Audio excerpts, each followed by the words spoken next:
right, we have solar turbines. Now this is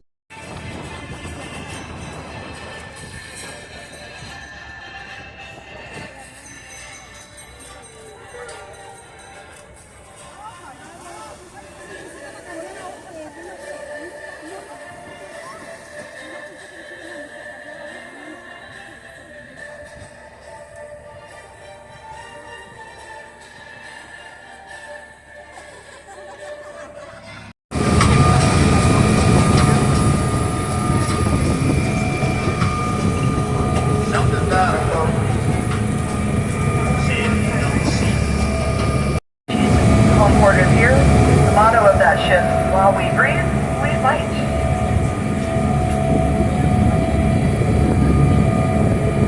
So she's homeported here in San Diego. We've got about 50 warships and 4 vessels homeported on the other side of the Coronado Bay Bridge.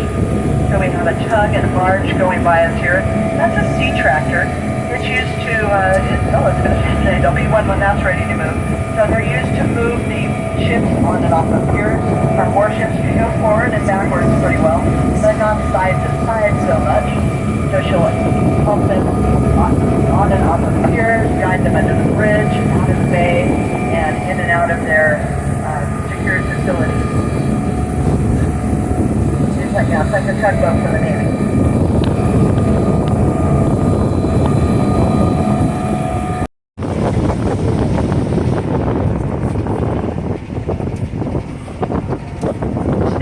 Flying by the stuff. Oh, there's a big guy just came up to say hello. Bye-bye.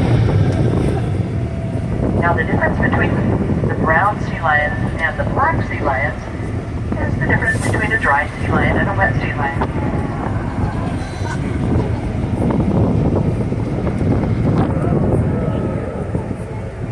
Yeah, you're gonna walk right over that baby, watch. Yeah. Get off me.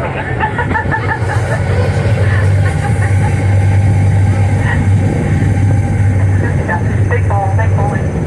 No sense for a soul fan.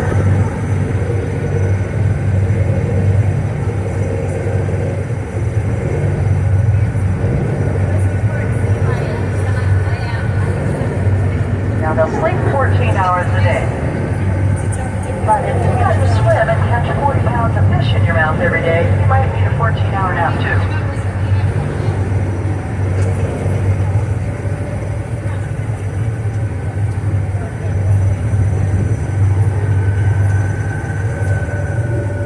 Now these are distant relatives of the bear, so it kind of looks like he's scratching his back like a bear on a tree. Well, that's accurate. Like grizzly bears with flippers. Yeah, if you see a bear skull and a sea lion skull by side, you can see the similarities.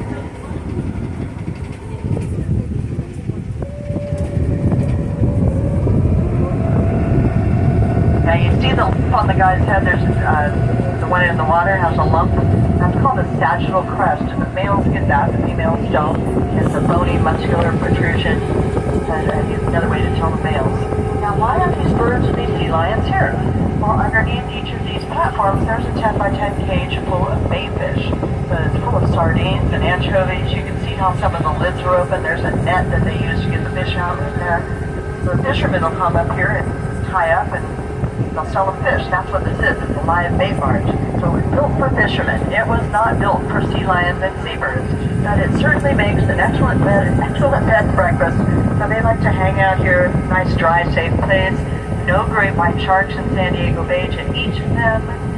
They have a good food source. We have a pelican up here. It's a great blue heron. Now the birds can stick their heads down between the slats of the bait barges and pluck out fish. And the sea lions can't do that. But they can eat fish, the larger fish, that the scent of the bait will bring in.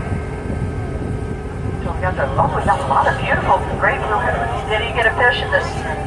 The seagulls, so the seagulls are the only bird out here with little squatty necks that cannot get their own fish out of these cages. So they just kind of nonchalantly wade along, and somebody else is too slow and they'll steal that fish right from them. I think you just saw that. There's a lot of great blue herons out here, beautiful birds. So the pelican, he's fishing. That's a great brown pelican with his head down in there. So if he comes up, he's got to eat that batch or the seagulls will get it.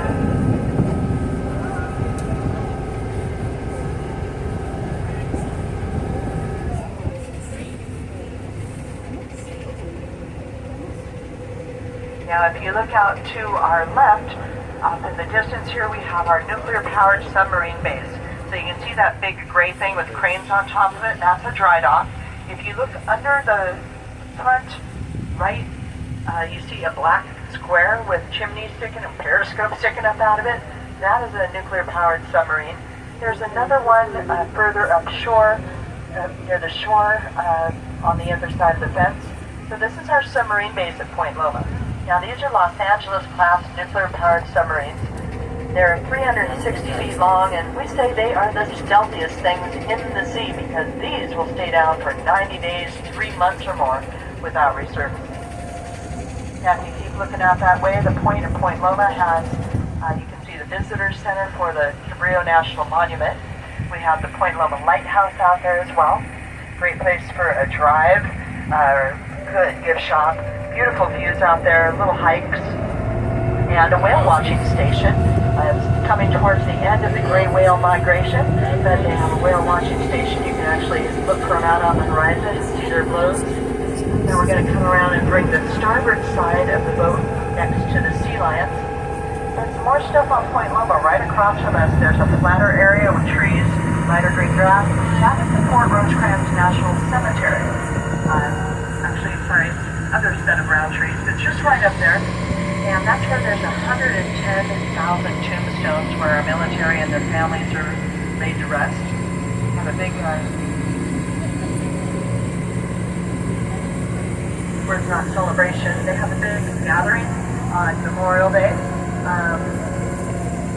And if you are a Top Gun fan, Iceman's funeral in the second Top Gun filmed right up there. So this is all Point Loma along here. Now this is military. When we get a little further south on the way back, we'll come by the civilian part or the residential part of Point Loma. I'll point some things out to you there.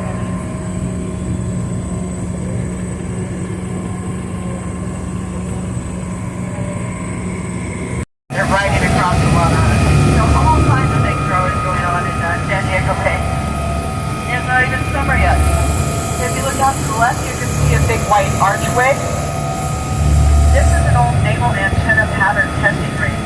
So back in the day when they'd want to build a new Navy ship, the architects would make a scale model out of that first.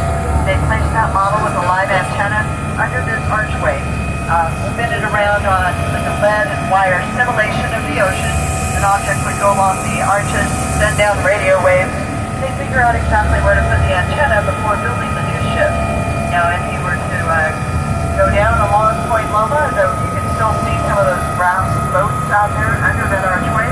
Keep going, you go visit Fort Rosecrans National Cemetery, and then all the way down to Cabrillo National Monument.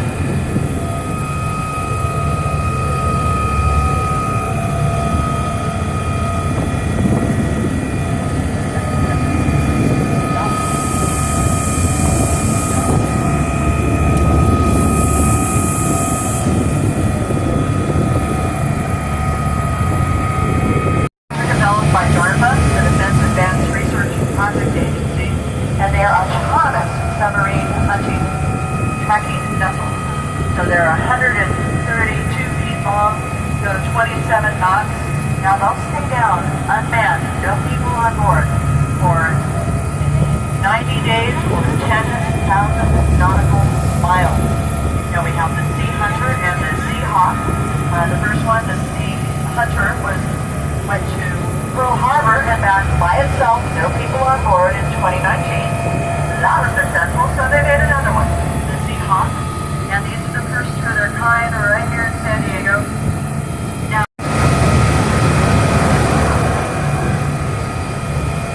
we have 2 more fighter jets going behind us.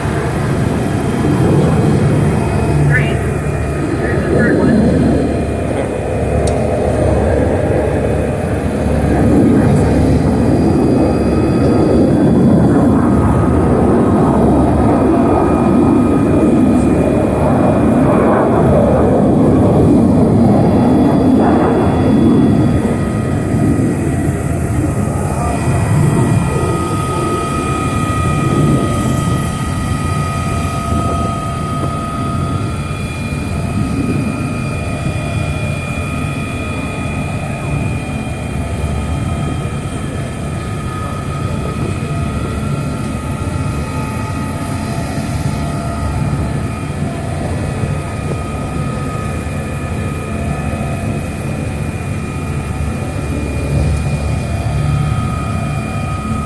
They're making me work for this today. On our right, we have a fleet replenishment boiler. So this ship is built to replenish our Navy ships while they're at sea. So they've got to so if you look at the platform here, it's got some gray tents on it. Those are carriers. We've got some people out there that are the trainers. Now the trainers are civilians. You don't have to join the Navy for that. But in each of the tents, there are dolphins. And blue and orange buckets, those are full of fishy treats. So where the lady is in the red, kneeled down, she's giving treats, fishy treats to a dolphin. Now they use the Atlantic bottlenose dolphin, not the local dolphin, because they're smaller. And until they train them to jump in the boats, they have to carry them in the carriers. So we've got another trainer right here. Now the trainer, we may or may not see a dolphin. The dolphin are in the pens, but they might pop their head out to say hi to their trainers. Now we've got there's a boat over there with a white and orange engine. That's one of the boats they take them out here in the bay. Oh, I just saw the top of the dolphin boat. Yeah, so they're in their pens. So splashing around. Yeah, your little gray head stick up.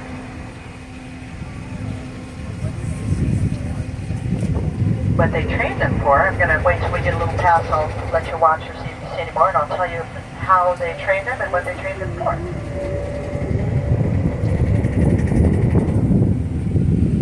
So yeah, Marine. Oh, do you see that one just jump up?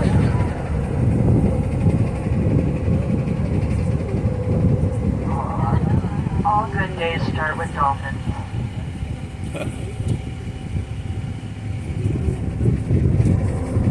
I wanted to be a marine biologist when I was a little girl, but it's a lot of math. Yeah, there's so much math. I'm more of a people person than a math person.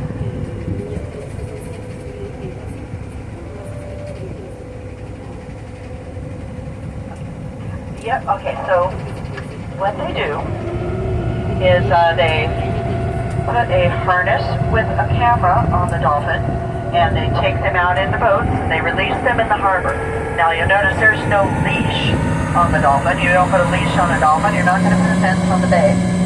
So the dolphins form a bond with their trainers. If you've ever had a pet at home, a cat, a dog, somebody following you around the house because they love you and they know you're going to give them treats. Same thing with the dolphins. They will return off the boats right back to the pen. Now they're training them to be combat dolphins. Now combat dolphins don't go out and fight. They learn over 200 commands. They're not as intelligent as 8-year-old human children. And they learn to use their echolocation, their underwater eyesight, their sonar, and they'll locate and mark an explosive device placed alongside a ship or a pier. And they'll sweep ahead where we think there might be mines. Now the dolphin also work with the sea lions. Remember the sea lions with the clamp in its mouth? So a dolphin can recognize a bad guy. Somebody's scuba diving or someplace where they shouldn't be. The dolphin alerts the trainer. The trainer sets down the sea lion. Sea lion claps onto the bad guy. Now they got you. You're going to go have a conversation. Now one of my favorite things is one of the ways the Navy keeps the dolphin healthy because they're assets to the Navy. They're expensive. They would like them to live long and be healthy. One of the ways they help along with that is they brush their teeth at night with an electric toothbrush. So they get their fishy treats and their training, and then they get their teeth brushed with an electric toothbrush. Better oral hygiene, keep your teeth in your mouth longer, you live longer. Now we are coming along the civilian part or residential part of Point Loma. Now very nice homes over here. We have Kellogg Beach. Up on top of the hill you see an elongated peach-colored house with palm trees around it. That's called the Spanish Castle. That's the former retirement home of Reuben H. Lee. And we have the Reuben H. Lee Science Center at Balboa Park. He was an aviation pioneer, came to San Diego in World War II, founded Consolidated Air. They built famous airplanes like the B-24 Liberator bomber. Now, for the most part, the people building those airplanes were women. They were